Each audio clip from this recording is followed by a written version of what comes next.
142. All right, this is where we get into the meat of ending the federal drug war. As I said, 83% of Americans agreed that the war on drugs is a failure. 65% agree that it's time to end it. 66% support getting rid of criminal penalties for drug possession. Again, drug use is not harmless, but drug prohibition is worse. Drug prohibition is worse than it destroys families, huge cost on society, and it's devastated many communities. So what this bill does is it repeals the Controlled Substances Act and the other parts of the United States Code we get the federal government out of the drug prohibition business.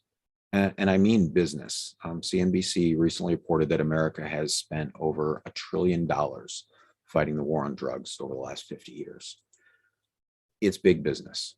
And tens of thousands of Americans serve in this war. It impacts a lot of our foreign policy. It impacts a lot of people around the world. And we need a better policy. So let's do that. I'm going to try sharing my screen here. All right. So we repeal a whole bunch of drug offenses, and I just want to go through these quickly so that there's clarity. When you read the legislative package, you'll be able to click on these and see exactly what it is that's being repealed. But briefly, number one here, this is the section of the Budget Act that makes it illegal for Washington, D.C. to enact their own drug policy because they're under Congress's control. So this would get rid of that. Number two is the definition of aggravated felony, and it takes out the drug trafficking part of that definition. Number three, these are the sections where the Secretary of Agriculture is supposed to prevent the growing of marijuana in the National Forest System. Number four shows it right here exactly what we're doing. We're just scratching out drug trafficking crime from that definition. Same thing for number five, just crossing out the reference to the narcotics and controlled substances. Number six deals with drugs coming in on ships. Number seven, this is the Controlled Substances Act, 50 years old, and it's had its day. It's time for it to go. Number eight, these are have already been moved elsewhere, but they contain the congressional findings back in 1980, and so like the findings that I just read back then, they found that, quote, although Congress observed a significant apparent reduction in the rate of increase of drug abuse during the 3-year period subsequent to March 21st, 1972, and in certain areas of the country, apparent temporary reductions in its incidence, the increase in spread of heroin consumption since 1974, and the continuing abuse of other dangerous drugs clearly indicate the need for effective, ongoing, and highly visible federal leadership in the formation and execution of a comprehensive, coordinated drug abuse policy. 40 years, that's 40 years old. And insanity is doing the same thing over and over again and expecting a different result. Number nine deals with getting rid of the Office of National Drug Control Policy. 10 is findings for this chapter. 11, again, you can see it right here exactly what we're crossing out, the redefining substance use and misuse to just mean misuse, and adding for the prevention part, currently relates to legal substances of alcohol and tobacco, adding drugs. In Title 21, the number 12, again, is Office of National Drug Control Policy, getting rid of that. Number 13 deals with international narcotics trafficking. Number 14 is sanctions on opioid traffickers. Number 15 is an interesting one. This is a law that Congress passed that withholds highway funds unless states have a law on the books for a mandatory 6-month suspension of a driver's license for any drug offense conviction. Or if you don't have a driver's license when you're convicted, a mandatory 6-month delay when you do apply for a driver's license. Then there's a loophole in it, and it says the Congress or the legislature could just pass a resolution saying they oppose this, and it doesn't count. In any case, I'm kind of curious about which states have done, which route they've taken, but it doesn't matter, necessary and should be repealed. Number 16 is the subchapter in the Violent Crimes Control chapter that's related to drugs. 17, we've talked about Byrne grant program a number of times during these hearings, and these are the grants that the Attorney General makes according to the states, and they can be used for any of these programs. And so we're amending what they can be used for. Law enforcement programs, yes, except those targeting drug offenses, and where they're currently able to be used for drug treatment and enforcement programs, where you scratch out the and enforcement.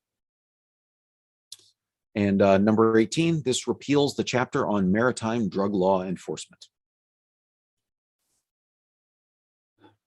We can do this. We can get rid of this top-down war on drugs and see this as a states' rights issue.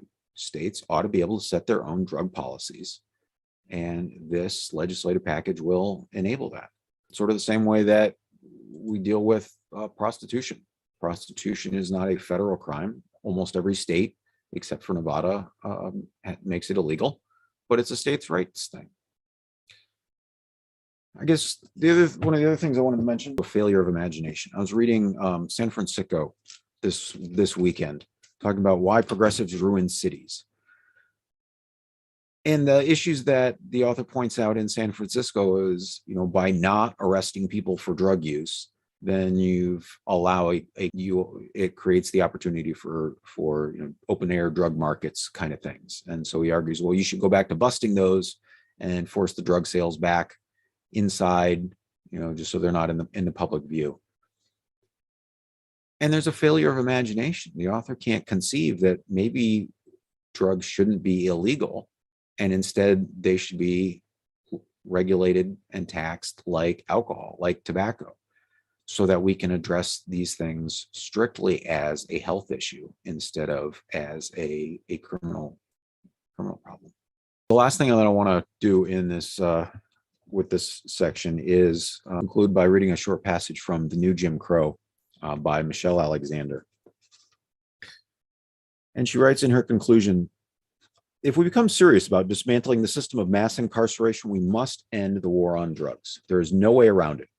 The drug war helped to birth this system of mass incarceration and create a vast new undercaste. There is no path to liberation for communities of color that includes this ongoing war. Ending the drug war is no simple task, however. It cannot be accomplished through a landmark court decision, an executive order, a single stroke of the presidential pen, unless, of course, it's part of a big legislative package. Since 1982, the war has raged like a forest fire set with a few matches and a gallon of gasoline. What began as an audacious federal program has spread to every state in the nation and nearly every city. It has infected law enforcement activities on roads, sidewalks, highways, train stations, airports, the nation's border. It has effectively shredded portions of the United States Constitution, eliminating Fourth Amendment protections once deemed inviolate.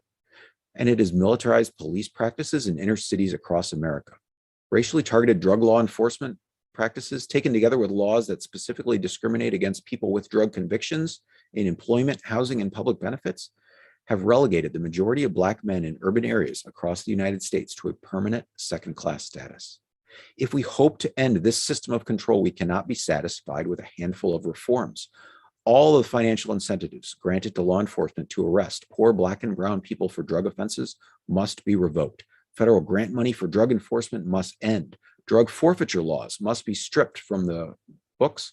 Racial profiling must be eradicated. The concentration of drug busts in poor communities of color must cease. And the transfer of military equipment and aid to local law enforcement agencies waging the drug war must come to a screeching halt. And that's just for starters. Black and brown people in ghetto communities must no longer be viewed as the designated enemies. And ghetto communities must no longer be treated like occupied zones. A compassionate, humane approach to the problems of the urban poor must replace the punitive practices and policies that have multiplied the harms associated with poverty and racial oppression. This legislative package doesn't do 100% of those things, but it does an awful lot and puts us on the path to really ending mass incarceration in America. And with that, Mixed Chair, that concludes my testimony for Section 142, and I'd be happy to answer any questions. Thank you. Yes, we have several questions. So we have a question from Tony in California. Repealing the Controlled Substances Act would also mean a drastic decrease in police funding handed down from the federal level. Won't that most likely be opposed by civic governments who depend on the additional funding to inflate their budgets? Probably. This isn't about protecting profits and budgets. This is about what's doing right for the people. This is about establishing justice. And the drug war is very unjust. So yeah, civic governments may oppose this, but the goal is to let the people pool their votes and force Congress to enact this. So. Fantastic. We have a question from Charest. Cute story in Phoenix. Does the maritime drug law apply after you're 3 miles out to sea? Yeah, you should probably consult a maritime lawyer to be absolutely sure. But the current law says it applies even if the act is committed outside the territorial jurisdiction of the United States. So if you're an American on a boat anywhere manufacturing or distributing a controlled substance, the drug law, the law says that you're subject to United States drug laws. I have a question. How do you see this affecting the black market drug trade, specifically or particularly with foreign drug cartels? What do you think the kind of end line effect would end up being? The goal, the same way that when we ended alcohol prohibition, brought all that underground trade above ground, the goal would be the same thing. If the people of Afghanistan want to grow poppies, then okay, let them do that and let them sell a legal product in the international market instead of what we do now, or what we did for 20 years in Afghanistan, which was try and destroy the poppy growing efforts, and we failed miserably to do it. And in fact, it increased, I think, 4 times, 400% over the 20-year war. But yeah, I definitely see this becoming an international trade just like anything else, and the taxes on it channeled into harm reduction and providing treatment services for those who need it.